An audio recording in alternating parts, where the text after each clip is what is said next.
दिल्ली को दहला देने वाला कंझावला कांड को आज 20 दिन पूरे हो चुके हैं। इन बीते 20 दिनों में ये मामला सुलझने के बजाय उलझता ही जा रहा है। काफी फजीयत होने के बाद बुधवार को दिल्ली पुलिस ने अंजलि की मौत के मामले में आईपीसी की धारा 302 जोड़ दी। अब तफ्तीश का दायरा भी कत्ल के लिहाज से बढ़ाया जाएगा। मगर इस मामले में जिस तरह से पुलिस ने एक गलती को छुपाने के चक्कर में कई गलतियां की हैं, उसके बाद अभी भी कई सवाल हैं जो जवाब की राह देख रहे हैं। ऐसा लगता है कि जब तक उन सवालों के जवाब नहीं मिलेंगे, ये मामला यूं ही उलझा रहेगा। सवाल तो तभी उठने लगे थे जिस दिन ये मामला सामने आया था, यानी नए साल की रात से 31 दिसंबर 2022 और 1 जनवरी से 2023 की दरमियानी रात राजधानी दिल्ली के कंझावला में ये वारदात सामने आई थी। वो रात थी जिस रात दिल्ली पुलिस ने राजधानी के चप्पे चप्पे पर सुरक्षा के कड़े बंदोबस्त करने का दावा किया था। उसी रात आरोपियों की कार ने अंजलि की स्कूटी को टक्कर मारी थी। फिर अंजलि कार के नीचे जा फंसी और आरोपी उसे 12 किलोमीटर तक कार के नीचे घसीटते रहे। उन्होंने अंजलि को तब तक घसीटा जब तक वो मर नहीं गई। अंजलि की लाश जिस हालत में मिली थी, उसे देखकर किसी भी इंसान का कलेजा बैठ सकता है। उसके जिस्म से खून का एक एक कतरा सड़क पर बह चुका था। उसकी कमर से हड्डियां बाहर आ चुकी थी।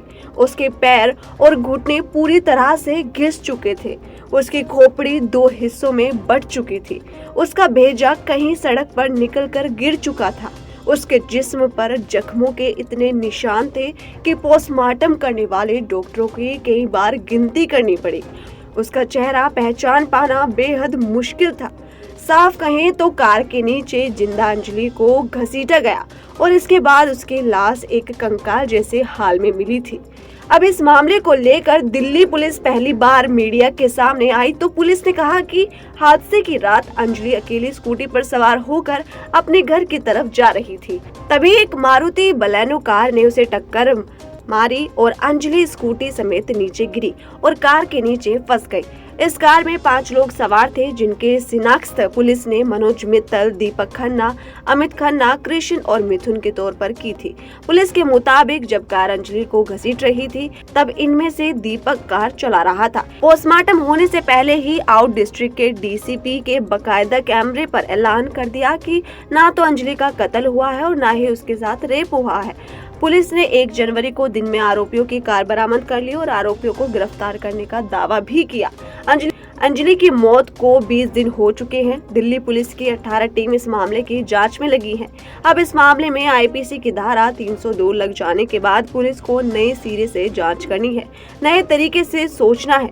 लेकिन अभी तक ये सवाल बाकी है कि अंजलि की मौत का सच कब सामने आएगा।